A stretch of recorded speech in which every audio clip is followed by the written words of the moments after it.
దేవునికి స్తోత్రం కలుగునుగాక. హల్లెలూయా. ప్రభు అయిన యేసుక్రీస్తు నామములో కూడి వచ్చిన మీ అందరికీ వందనాలు. బాగున్నారా? సంతోషంగా ఉన్నవారు అందరూ రెండు చేతుల పైకెత్తి దేవునికి స్తోత్రం చెప్దాం. హల్లెలూయా, హల్లెలూయా. ఆలస్యం చేయకుండా దేవుని వాక్యంలోనికి వెళ్దాం. చదవబడిన లేఖన భాగం, ఈ దినమునకు ఏర్పాటు చేయబడిన లేఖన భాగం 1 తిమోతి 3వ అధ్యాయము 15వ వచనము. జీవము గల దేవుని మందిరములో జనులు ఎలాగూ ప్రవర్తింపవలనో అది నీకు తెలియవలనని ఈ సంగతులు నీకు వ్రాయుచున్నాను. ఆ సంఘము సత్యమునకు స్తంభమును ఆధారమునై ఉన్నది. దేవునికి స్తోత్రం. దేవుడి లేఖన భాగాన్ని మన వినికిడిలో దీవించునుగాక. ఆమేన్. ఈ ఏర్పాటు చేయబడినటువంటి ఈ లేఖనాన్ని బట్టి అంశం ఏంటంటే సంఘము యొక్క క్రమము. లేఖనం చెప్తుంది, దేవుని మందిరములో అనగా జీవము గల దేవుని మందిరములో జనులు ఎలాగో ప్రవర్తించవలనో అది నీకు తెలియవలనని ఈ సంగతులు నీకు వ్రాయుచున్నాను. దేవునికి స్తోత్రం. హల్లెలూయా.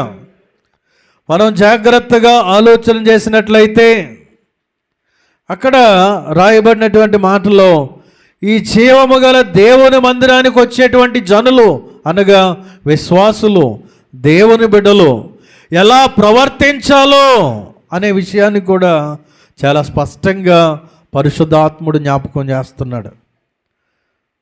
ఈ భూమి మీద ఉన్నటువంటి ఈ మందిరం, లేకపోతే ఈ స్థానిక సంఘం, ఈ సంఘములో జనులు ఎలా ప్రవర్తించాలి అనే విషయాలు కొన్ని లేఖనాల్లో నుండి ఈరోజు జ్ఞాపకం చేయడానికి ఇష్టపడుతున్నాను. సంఘం యొక్క క్రమం ఏ రీతిగా ఉండాలి. ఒకసారి ప్రసంగి గ్రంథం 3వ అధ్యాయము 1వ వచనాన్ని చదువుదాం. ప్రసంగి గ్రంథము 3వ అధ్యాయము 1వ వచనం.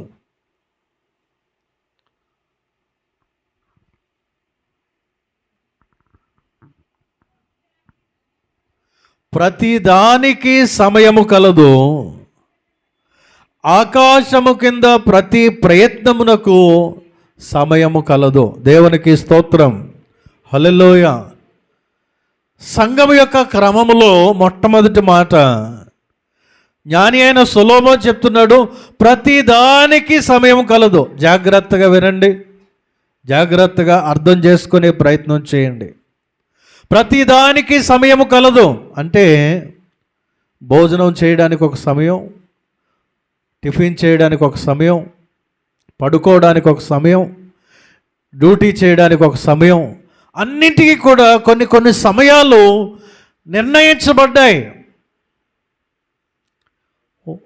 ఉదయాన్నే బ్రేక్ఫాస్ట్ చేస్తాం అంటే ఆ బ్రేక్ఫాస్ట్ ఏంటంటే బ్రేక్లో ఫాస్ట్గా చేసేది. అల్పాహారం అంటే కొంచెమే పుచ్చుకోవాలి, కానీ బ్రేక్ఫాస్ట్ అని ఇంత తినేయడం అది కాదు. అక్కడ బ్రేక్ఫాస్ట్ అని ఎందుకంటారంటే బ్రేక్లో ఫాస్ట్గా తినేది. అల్పాహారం అంటారు తెలుగులో, అంటే అల్పంగా పుచ్చుకునేది. లంచ్, డిన్నర్, ఇలాగ ఒక్కోదానికి ఒక్కొక్క సమయం. ఉదయకాలం డ్యూటీ ఉంటుంది కొంతమందికి, మధ్యాహ్నం డ్యూటీ ఉంటుంది, సాయంత్రం డ్యూటీ ఉంటుంది. ఇలాగా అన్నింటికి కూడా ఒక్కొక్క సమయం నిర్ణయించబడింది. ప్రియ దేవుని బిడ్డలారా, జాగ్రత్తగా గమనించినట్లయితే అదేవిధంగా ఈ భూమి మీద ఉన్నటువంటి సంఘానికి కూడా ఒక సమయం నిర్ణయించబడింది. ప్రతిదానికి సమయం కలదు.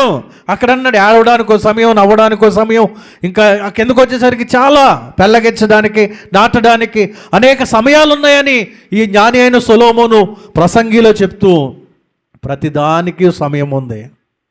అన్నింటికీ సమయం కంటే కూడా శ్రేష్టమైనది ఈరోజు ఆయన మందిరంలో ఉన్నటువంటి ఆయన బిడలమైన మనకి అత్యవసరమైనది ఏంటంటే దేవుని మందిర సమయం.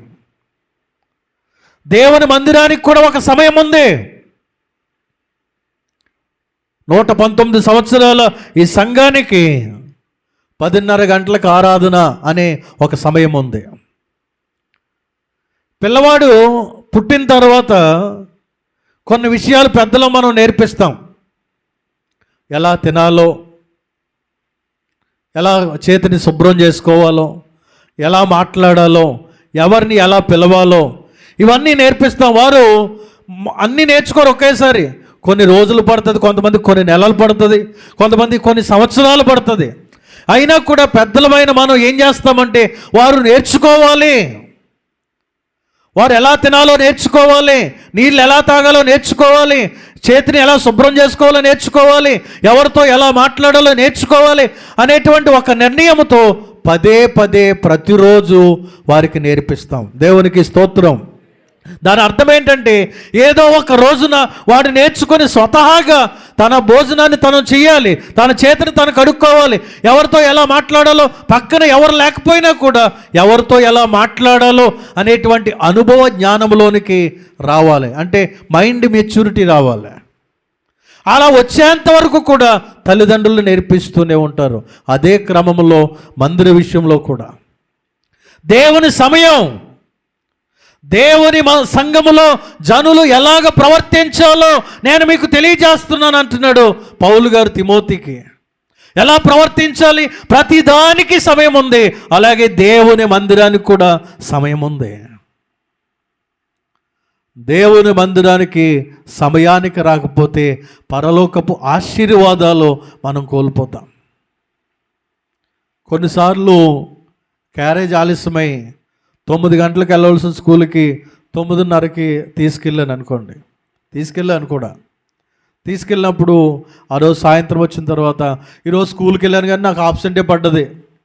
డిజిటల్ అటెండెన్స్ కాబట్టి, ఎందుకంటే టైంకి నేను వెళ్ళలేదు కాబట్టి రోజంతా ఉన్నాను కానీ ప్రయోజనం లేదు. ఈ దినము నా అటెండెన్స్లో లెక్కలోకి రాలేదు, ఎందుకంటే ఆలస్యంగా వెళ్ళాను కాబట్టి.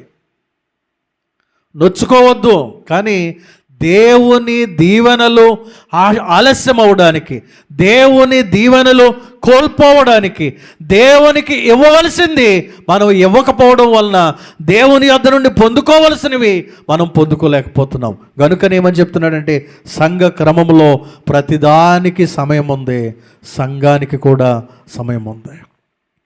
ఆ విషయాన్ని మనం మర్చిపోకూడదు. లోకాసు వార్త 4వ అధ్యాయము 16వ వచనము. లోకాసు వార్త 4వ అధ్యాయం 16వ వచనము.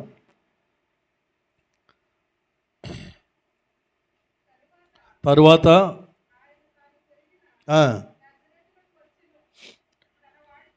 తన వాడుక చొప్పున విశ్రాంతి దినమందు సమాజ మందిరములోనికి వెళ్ళి చదువుటకై నిలుచుండగా. చాలండి. యేసుక్రీస్తు ఆయన సమయములో నజరేతుకు వెళ్ళి తన వాడుక చొప్పున, అంటే అలవాటు చొప్పున, ప్రతి వారం వెళ్ళే అలవాటు చొప్పున విశ్రాంతి దినమని ఏం చేశాడంటే సమాజ మందిరానికి వెళ్ళాడు. యేసుక్రీస్తు ఈ భూమి మీద జీవించిన 33.5 సంవత్సరాల్లో ఆయన సమాజ మందిరానికి వెళ్తూ మనకొక మాదిరి నేర్పిస్తున్నాడు. మీరు కూడా ఈ భూమి మీద ఉన్నప్పుడు దేవుని మందిరానికి క్రమముగా వెళ్ళాలి, సమయానికి వెళ్ళాలి అనే విషయాన్ని మనకి నేర్పిస్తున్నాడు ప్రియ దేవుని బిడ్డలారా. 122వ కీర్తన మొదటి వచనము. 122వ కీర్తన మొదటి వచనము.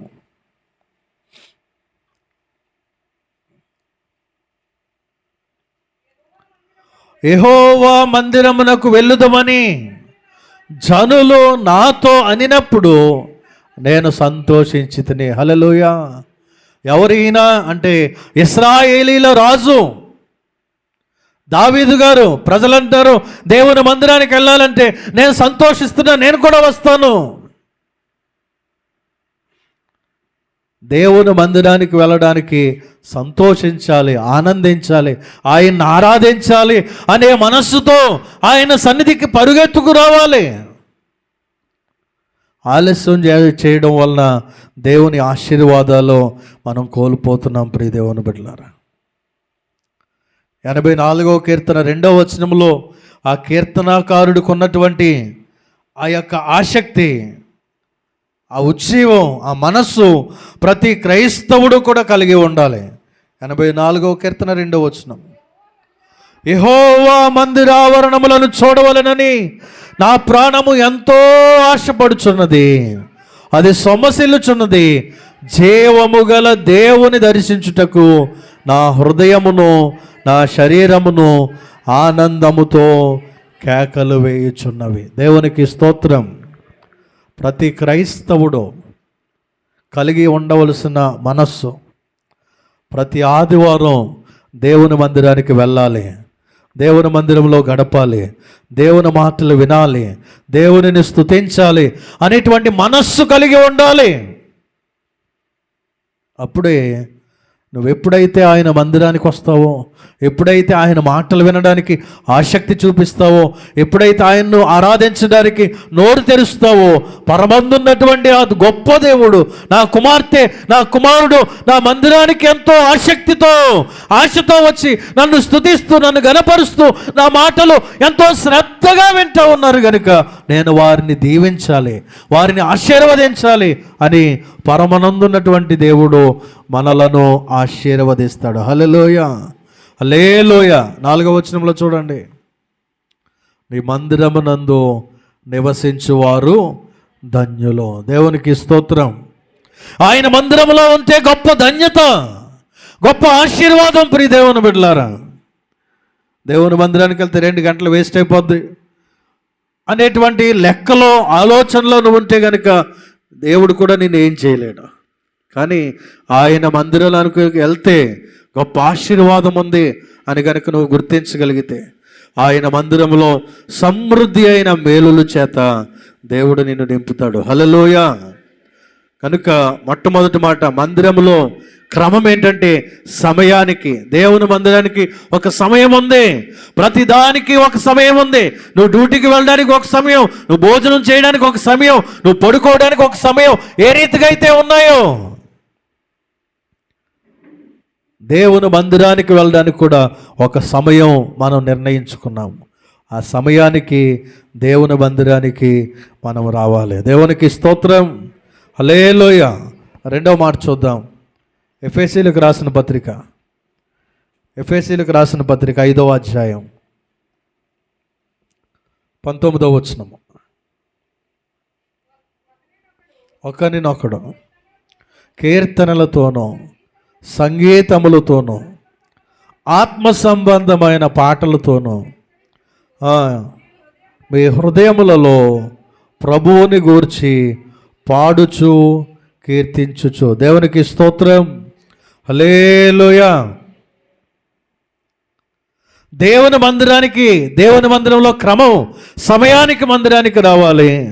2వది, వచ్చిన అందరూ కూడా ఏం చేయాలంట? సంగీతములతోనూ ఆత్మ సంబంధమైన పాటలతోనూ మీ హృదయంలో నుండి పాడుచు దేవునిని కీర్తించాలి. కీబోర్డ్ లేదు, ప్యాడ్స్ లేవు, జాజ్ లేదు, లేకపోతే పెద్ద సౌండ్ సిస్టమ్ లేదు, అట్రాక్షన్గా ఉండేటువంటి అందంగా లేదు చర్చ్. అది కాదు. ఇది ఒక విధమైనటువంటి తప్పుడు ఆలోచన. కానీ దేవుడు ఏమన్నాడంటే, మనమే ఒక మందిరం, ఆయనను ఆరాధించేవారు ఆత్మతోనూ సత్యముతోనూ ఆరాధించాలి అని చెప్తున్నాడంటే మన హృదయాంతరంగములో నుండి కృతజ్ఞత బయటికి రావాలి. దేవుడి వారమంతా నన్ను నా కుటుంబాన్ని కాపాడాడు. ఈ 2024వ సంవత్సరం 11వ నెల చివరి ఆదివారం వరకు కూడా దేవుడు నన్ను కాపాడుతూ ఉన్నాడు కనుక దేవునిని స్తుతించాలి, దేవునిని గణపరచాలి, దేవుని నామాన్ని మహిమపరచాలి అనేటువంటి ఉద్దేశంతో ఆయన సన్నిధికి వచ్చి పాటలు పాడుచు దేవునిని కీర్తించాలి. దేవునికి స్తోత్రం. 100వ కీర్తన మొదటి 2 వచనాలు. 100వ కీర్తన మొదటి 2 వచనాలు.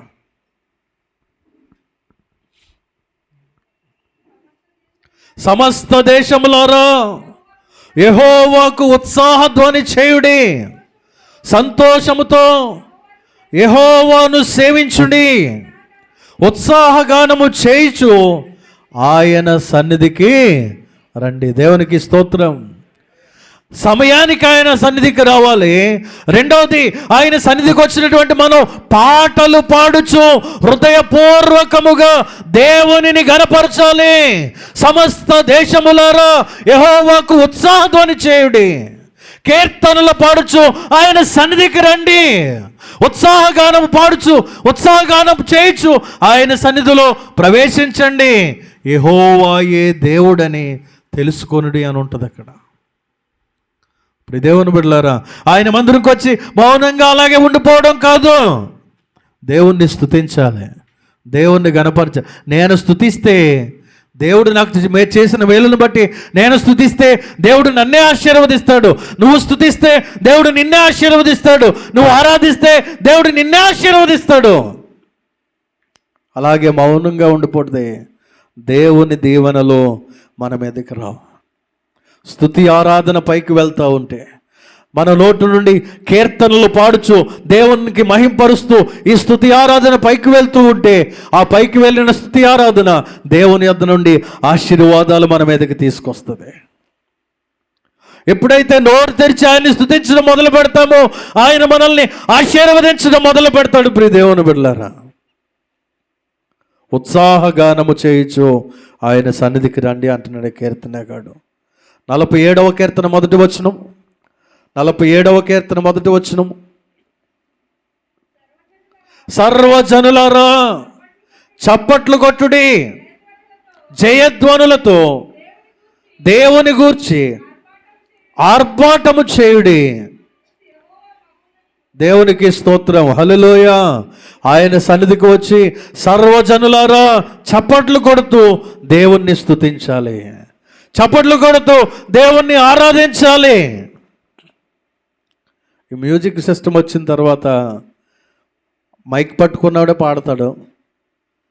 ఈ మ్యూజిక్ సిస్టమ్ వచ్చిన తర్వాత చప్పట్లు మానేసి వాయిద్యాలు వాయించడమే, కీబోర్డు, ప్యాడ్, ట్రిబుల్ కాంగో, వాళ్ళే దేవుణ్ణి స్తుతిస్తారు. కానీ ఇక్కడ అంటున్నాడు సర్వజనులారా చప్పట్లు కొట్టుడు. దేవునికి స్తోత్రం.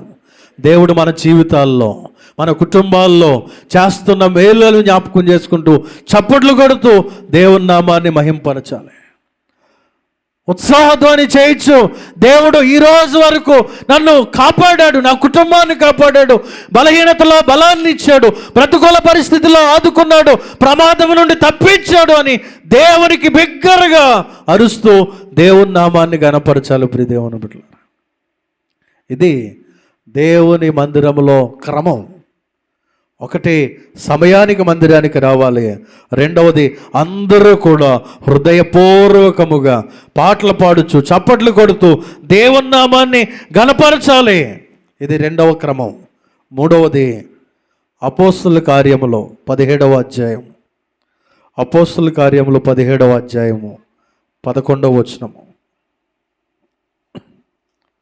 అపోస్తుల కార్యములు 17వ అధ్యాయం 11వ వచనం.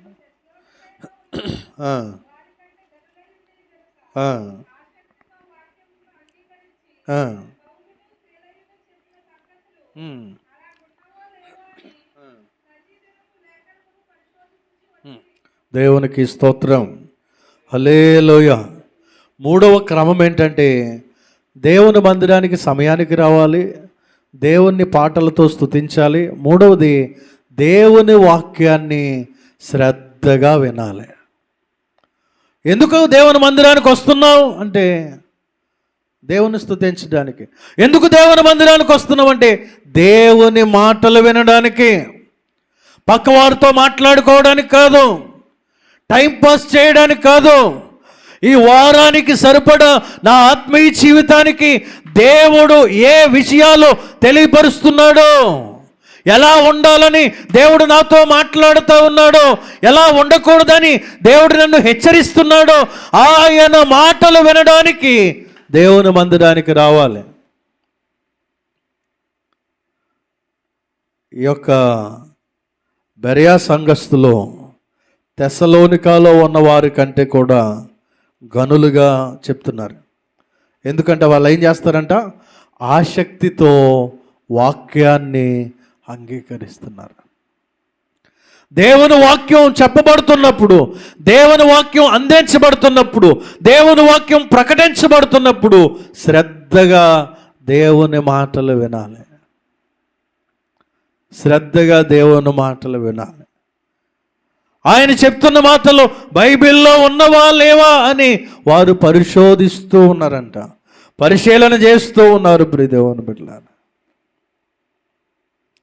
దేవుని మాట వినాలి. దేవుని మందిరానికి వచ్చి వెళ్ళిపోతున్నప్పుడు ఆ వీధిలో వారో, ఆ ఇంటి పక్క వారో, లేక ఈరోజు మందిరం మానేసినారో, ఈరోజు ఏం వాక్యం చెప్పారు అంటే తలగొక్కునే పరిస్థితిలో మనం ఉండకూడదు. ఎప్పుడు తలగొక్కుంటాం, ఎప్పుడు ఏం చెప్పారో బదులు చెప్పలేకపోతాం అంటే ఆయన మందిరంలో అనాలోచనగా ఉన్నప్పుడు, అజాగ్రత్తగా ఉన్నప్పుడు, నిర్లక్ష్యంగా ఉన్నప్పుడు, వాక్యం మీద శ్రద్ధ పెట్టనప్పుడు, వాక్యం మీద వాక్యం వినడానికి ఆసక్తి చూపించినప్పుడు పాస్టర్ గారు ఏం చెప్పారో అనే ఓ విషయాన్ని నువ్వు ఇతరులకు చెప్పలేవు. కనుక సంఘ క్రమాన్ని నేను వివరిస్తూ ఉన్నాను. ఈరోజు సమయానికి మందిరానికి రావాలి. మందిరానికి వచ్చిన మనం పాటలు పాడుతూ దేవుణ్ణి స్తుతించాలి. పాటలు పాడుతూ దేవుణ్ణి స్తుతించిన మనం దేవుని మాటలు శ్రద్ధగా వినాలి. దేవునికి స్తోత్రం. ద్వితీయోపదేశకాండం 28వ అధ్యాయం 1వ వచనం. ద్వితీయోపదేశకాండం 28వ అధ్యాయం 1వ వచనం. ఆ మాటలు వినేటువంటి క్రమం ఎలా ఉండాలంట? ద్వితీయోపదేశకాండం 28 1వ వచనం. నీవు నీ దేవుడైన యెహోవా మాట శ్రద్ధగా విని, చాలమ్మా, నీ దేవుడైన యెహోవా మాట శ్రద్ధగా విని. అంటే అశ్రద్ధ ఉండకూడదు. వాక్యం చెప్పే సమయంలో అశ్రద్ధగా కూర్చోకూడదు, అశ్రద్ధగా వినకూడదు. శ్రద్ధగా దేవుని మాటలు వినాలి. ఎవరో ఇద్దరు కూర్చుంటుంటే ఏం మాట్లాడుకుంటున్నారో అని మన చెవిని 1 కిలోమీటర్ బాగా తెరిచి ఎలా అయితే వింటామో, లోకపు మాటలు, లోకపు ముచ్చట్లు, పనికిమాలిన మాటల కొరకు చెవి ఎంతో శ్రద్ధగా వింటాం, శ్రద్ధగా ఆలకిస్తాం. ఏం మాట్లాడుతున్నారో, ఏ విషయం గురించి మాట్లాడుతున్నారో. కానీ దేవుని మందిరానికి వచ్చి దేవుని సన్నిధిలో కూర్చుని దేవుని వాక్యం చెప్తున్నప్పుడు శ్రద్ధగా వినేటువంటి మనస్సు మనం కలిగి ఉండట్లేదేమో. అందుకే ఏమని చెప్తున్నాడంటే శ్రద్ధగా వినండి. ప్రకటన గ్రంథం 2వ అధ్యాయం 11వ వచనం. ప్రకటన గ్రంథం 2వ అధ్యాయం 11వ వచనం.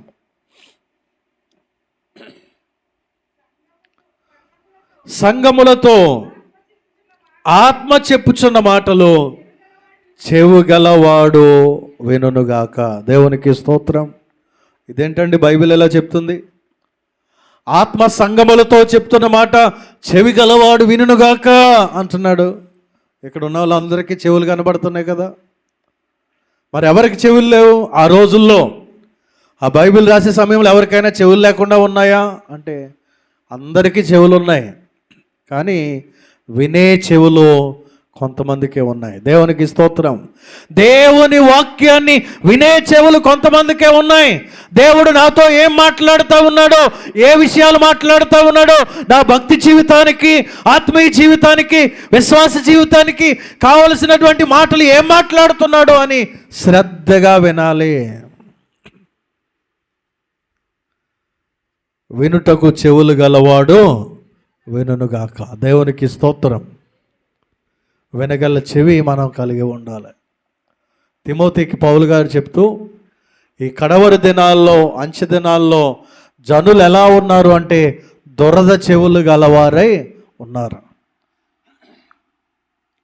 సత్యవాక్యాన్ని చెవినీయక వ్యర్థమైన వాటిని వినడానికి వేగిరపడుతూ ఉన్నారు. కానీ సత్యవాక్యాన్ని వినట్లేదు, కల్పన కథలు వినడానికి వారు ఇష్టపడుతూ ఉన్నారని తిమోతితో పౌలు గారు చెప్తున్నారు. ప్రియ దేవుని బిడ్డ, వాక్యములో ఉన్నది ఉన్నట్టుగా ఖండించి, హెచ్చరించి, గద్దించి బుద్ధి చెప్పే మాటలు మాట్లాడుతూ ఉంటే ఎవరికీ నచ్చట్లేదు.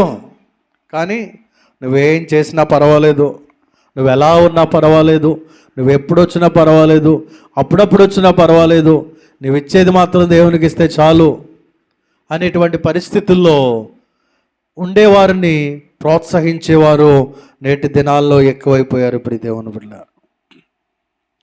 అయితే దేవుని వాక్యం చెప్తుంది ఏంటంటే దేవుని వాక్యాన్ని శ్రద్ధగా వినాలంట. ప్రియ దేవుని బిడ్డ, సంఘ క్రమములో ప్రాముఖ్యమైంది. ఎందుకంటే రోమీలకు రాసిన పత్రిక 10వ అధ్యాయము 17వ వచనం మనందరికీ తెలుసు. వినుట వలన విశ్వాసము కలుగును. వినుట వలన విశ్వాసం కలుగును. ఆ విశ్వాసం దేవుని రాకడ వరకు మన భక్తి జీవితాన్ని కాపాడుతుంది.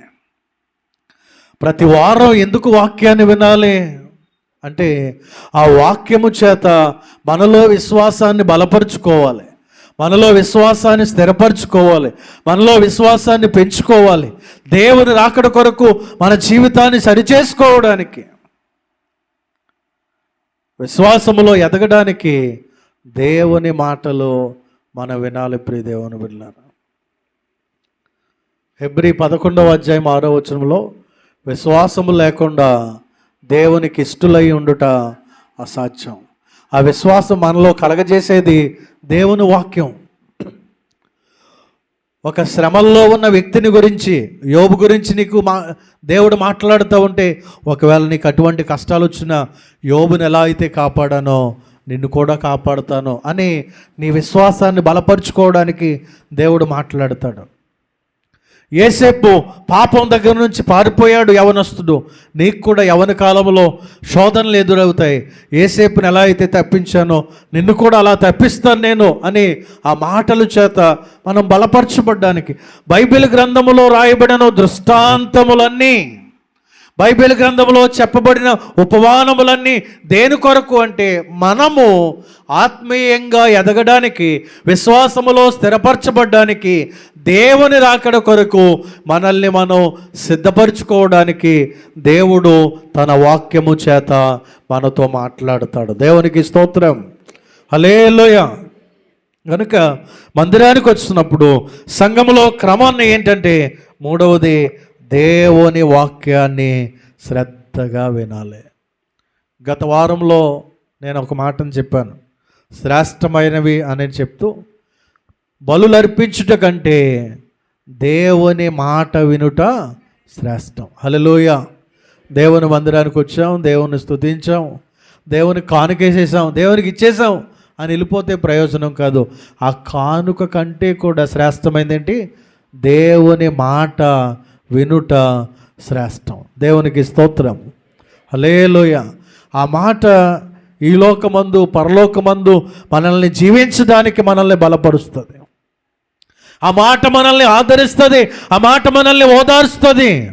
119వ కీర్తన 50వ వచనంలో నీ వాక్యమే నన్ను బ్రతికిస్తూ ఉంది, నా బాధలలో అది నాకు నెమ్మదినిస్తుంది. ఏంటి నెమ్మదినిస్తుంది? బాధల్లో ఉన్నావు, ఇబ్బందుల్లో ఉన్నావు, బలహీనతలో ఉన్నావు, అనారోగ్యంలో ఉన్నావు, మానసికంగా కృంగిపోయావు. ఏది నిన్ను బలపరుస్తుందంటే దేవుని మాట. దేవుని మాట. నేను అంటున్నాను, నువ్వు ఇంటి దగ్గర నుంచి బయలుదేరే ముందు, దేవుని మందిరానికి వచ్చే ముందు ప్రార్థన చేసుకొని, ప్రభువా ఈరోజు నువ్వు నాతో మాట్లాడు, వాక్యము చేత నాతో మాట్లాడు, నా పరిస్థితి గురించి మాట్లాడు, నా ఆత్మీయ జీవితం గురించి మాట్లాడు అని కనుక నువ్వు ఖచ్చితంగా ప్రార్థన చేసుకుని వస్తే ఖచ్చితంగా ఆ 40 నిమిషాలు అరగంట వాక్యములో దేవుడు నీతో ఒక్క మాట అయినా మాట్లాడతాడు, నిన్ను బలపరుస్తాడు. ప్రియ దేవుని బిడ్డలారా, నీలో ఉన్న లోటుపాట్లు ఆయన తెలియజేస్తాడు. నిన్ను ఆదరించే, ప్రోత్సహించే, బలపరిచే మాట ఆయన నీతో మాట్లాడతాడు. ఎప్పుడు అంటే నువ్వు ప్రార్థనాపూర్వకంగా సిద్ధపడి ఆయన మందిరానికి వచ్చినప్పుడు. దేవుని సంఘములో జనులు ఎలాగ ప్రవర్తించాలి అనే క్రమాన్ని మనం వింటూ ఉన్నాము. సమయానికి రావాలి, పాటలు పాడాలి, అదేవిధంగా దేవుని మాటలు శ్రద్ధగా వినాలి. 4వ మాటను చూద్దాం. అపోస్తుల కార్యాలు 12వ అధ్యాయము 5వ వచనము. అపోస్తుల కార్యాలు 12వ అధ్యాయము 5వ వచనము. పేతురు చెరసాలలో ఉంచబడెను, సంఘమైతే అతని కొరకు అత్యాశక్తితో దేవునికి ప్రార్థన చేయుచుండెను. హల్లెలూయా, హల్లెలూయా. సంఘమైతే ఏం చేస్తుంది? అక్కడ అత్యాశక్తితో ప్రార్థన చేస్తుంది. దేవుని సంఘం యొక్క క్రమాన్ని నేను మీకు లేఖనాల్లో నుండి చూపిస్తున్నాను ప్రియ దేవుని బిడ్డలారా. 4వ క్రమం ఏంటంటే, సంఘములో అత్యాశక్తితో కూడిన ప్రార్థన జరగాలి. సంఘములో అత్యాశక్తితో కూడిన ప్రార్థన జరగాలి అంటే ప్రార్థించేవారు దేవుని సంఘములో ఉండాలి. ప్రతి శుక్రవారం ప్రార్థన కొరకు కేటాయించుకొని 119 సంవత్సరాలుగా పాటిస్తున్నటువంటి ఒక సంఘ నియమము, సంఘ క్రమము శుక్రవారం ఉపవాస ప్రార్థన కూడిక. అత్యాశక్తితో సంఘం ప్రార్థిస్తుంది. అక్కడ పాస్టర్ గారు లేరు, పాస్టర్ గారిని జైల్లో పడేశారు. పేతురుని జైల్లో పడేస్తే పాస్టర్ గారు లేరు కదా చర్చికి వెళ్తాం అని ఊరుకోలేదు వాళ్ళు. పాస్టర్ గారు లేరు కదా మందిరానికి ఇంటికి వెళ్ళడం అని ఇంటి దగ్గరే కూర్చోలేదు. పాస్టర్ గారు లేరు కాబట్టి ఆరాధన లేదు, ప్రార్థన లేదు అని సంతోషంగా కాలు మీద కాలు వేసుకుని టీవీలు చూడలేదు వాళ్ళు. సంఘముగా కూడి ఆ పాస్టర్ గారి విడుదల కొరకు సంఘము అత్యాశక్తితో ప్రార్థించాను. దేవునికి స్తోత్రం. పాస్టర్ గారు ఉన్నా, శుక్రవారం కూడికున్నా రాలేని పరిస్థితుల్లో మనం ఉంటున్నామంటే ప్రశ్నించుకోండి ప్రియ దేవుని బిడ్డలారా. సంఘ క్రమములో నీ ఆత్మీయ జీవితంలో నువ్వు ఎలా ఉంటావు? డ్యూటీకి వెళ్ళే వారిని గురించి నేను చెప్పట్లేదు. ఇది డ్యూటీలు ఉన్న ఆ సమయంలో డ్యూటీలు చేసుకునే వారికి వర్తించదు. నేను వారిని బలవంత పెట్టను. వారంలో ఖచ్చితంగా ఆదివారం మీరు ఉండాలి. శుక్రవారం డ్యూటీలు లేకుండా ఇంటి దగ్గరే ఉండి కూడా మందిరానికి రాకపోవడం, ఈ ప్రార్థనలో పాల్గొనకపోవడం, అది మనకి ఏమాత్రము కూడా ఆశీర్వాదకరం కాదు. మనందరం కూడా దేవుని మందిరంలో ప్రార్థించాలి. మీరేమనుకున్నా ఎందుకు ఎలా ఉండిపోయిందండి, ఎందుకు అవ్వలేదు పనులన్నీ, ప్లాస్టరింగ్లు ఎందుకు అవ్వలేదు, పెయింటింగ్లు ఎందుకు అవ్వలేదు, పాస్టర్ గారి గదిలో ఎందుకు అవ్వలేదు అంటే మీరు అందరూ ఒక మాట చెప్తారు, ఎవరో డబ్బులు ఇవ్వలేదండి, ఇచ్చేవాళ్ళు ఎవరు లేరండి, అదే ఇచ్చేవారి దగ్గర మేస్త్రి గురించి ఆలస్యం అవుతుందండి, ఇలా కొన్ని కారణాలు చెప్పొచ్చు. నేను చెప్తున్నాను, దేని కొరకు భారంగా ప్రార్థించే ప్రార్థన లేదు. స్లాబ్ వేసేంత వరకు చాలా ప్రార్థన చేసాం. స్లాబ్ వేసిన తర్వాత ఒక కంఫర్ట్ జోన్లోకి వెళ్ళిపోయాం. పర్లేదులే స్లాబ్ వేసేసాం కదా, దేవుని ఆరాధించుకోవడానికి ఒక గూడు ఉంది, ఇప్పుడు పర్వాలేదు అనుకుంటున్నాం. కానీ ఇంకా పని పూర్తవ్వాలి, భారంతో ప్రార్థించాలి అనే మనస్సు మనలో లేకపోవడం వల్లనే ఈ పనులు ఆలస్యం అవుతున్నాయి, ఆటంకాలు ఎదురవుతున్నాయి. మీరు ఒప్పుకున్నా ఒప్పుపోయినా ఇది వాస్తవం. దీని కొరకు భారంగా ప్రార్థించే ప్రార్థనా పరులు లేరు సంఘములో. కనీసం ఆ ప్రార్థనకి రారు.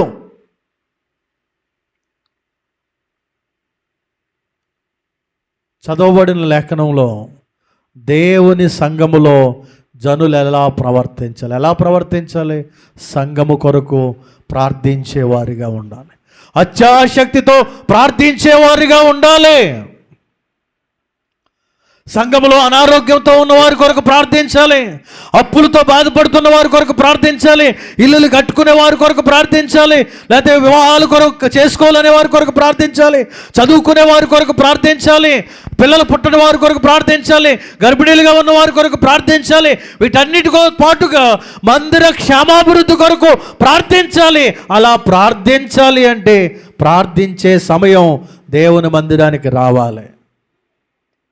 అలా వచ్చినప్పుడే సంఘములో ఉన్న కుటుంబాలు దీవించబడతాయి, సంఘము దీవించబడుతుంది. ఈ ఆత్మానుసారమైన క్షేమాభివృద్ధి కొరకు కాకుండా వేటి కొరకో ఆటంకాలు కల్పించుకొని మందిరాన్ని నిర్లక్ష్యం చేయడం మనకి క్షేమము కాదు ప్రియ దేవుని బిడ్డలారా.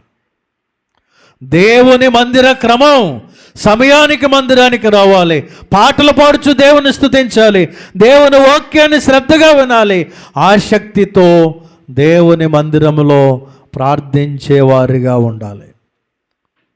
5వ మాటను చెప్పి నా మాటల ముగింపులోకి తీసుకొస్తాను ప్రియదేవుని బిడ్డలారా. 100వ కీర్తన 4వ వచనము. 100వ కీర్తన 4వ వచనము.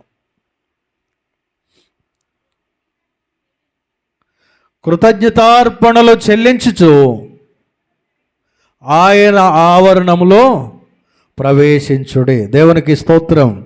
సంఘములో, మందిరములో క్రమం ఏంటంటే 5వ క్రమము కృతజ్ఞతార్పణలో, అనగా మన కానుకలు దేవునికి సమర్పించాలి. ముందు 4 మంచిగానే ఉండొచ్చు. సమయానికి రమ్మనడం, పాటలు పాడి దేవుని స్తుతించమనడం, దేవుని వాక్యాన్ని వినమనడం, ప్రార్థన చేయమనడం, ఇవి 4 మంచిగా అనిపించవచ్చు. ఈ 5వది కొంచెం ఇబ్బందికరంగా. కానుకలు అనేసరికి వేరొక కోణంలో మీ ముఖంలో షేడ్స్ రానివ్వద్దు దయచేసి. కానీ బైబిల్ గ్రంథం చెప్తున్న ఒక సత్యం, నేనే కాదు ఎంతమంది పాస్టర్ల దగ్గరికి వెళ్ళినా, ఏ దైవజనుడు చెప్పినా, వాక్యం మీరు బాగా చదివినా చెప్పే మాట ఏంటంటే, ఇవ్వడంలోనే ఆశీర్వాదం ఉంది. దేవునికి ఇస్తేనే మనం దీవించబడతాం. పుచ్చుకొనుట కంటే ఇచ్చుట ధన్యం అని దేవుని వాక్యం చెప్తుంది. కొన్ని ఖచ్చితమైనటువంటి నియమాలు దేవుడు తెలియజేస్తున్నాడు ప్రియ దేవుని బిడ్డలారా. ఇదే లేవియాకాండంలో 27వ అధ్యాయము 30వ వచనము. ఇక్కడ మీకు క్లియర్గా అర్థమవుతుంది. 27వ అధ్యాయం 30వ వచనము. భూధాన్యములలోనేమి, వృక్ష ఫలములలోనేమి, భూఫలములన్నిటిలో 10వ భాగము యెహోవా సొమ్ము, అది యెహోవాకు ప్రతిష్ఠితం. దేవునికి స్తోత్రం. 10వ భాగము యెహోవా సొమ్ము అని చాలా ఖచ్చితంగా చెప్తున్నాడు ప్రియ దేవుని బిడ్డలారా. ద్వితీయోపదేశకాండం 16వ అధ్యాయం 17వ వచనం. ద్వితీయోపదేశకాండం 16వ అధ్యాయం 17వ వచనం.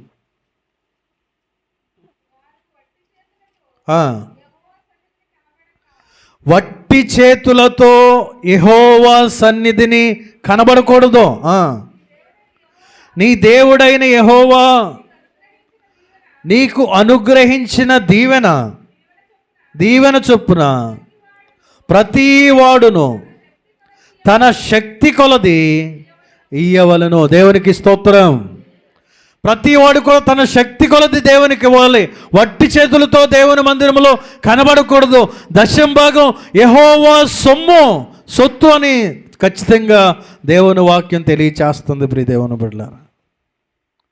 మలాకి మనందరికీ తెలుసు 3వ అధ్యాయం 10వ వచనంలో, నా మందిరంలో ఆహారం ఉండునట్లు 10వ భాగము తీసుకొచ్చి నా మందిరంలో సమర్పించండి, అప్పుడు నేను ఆకాశపు వాకిండ్లు విప్పి పట్టజాలనంతా విస్తారమైన దీవెనలో కుమ్మరిస్తాను. హల్లెలూయా.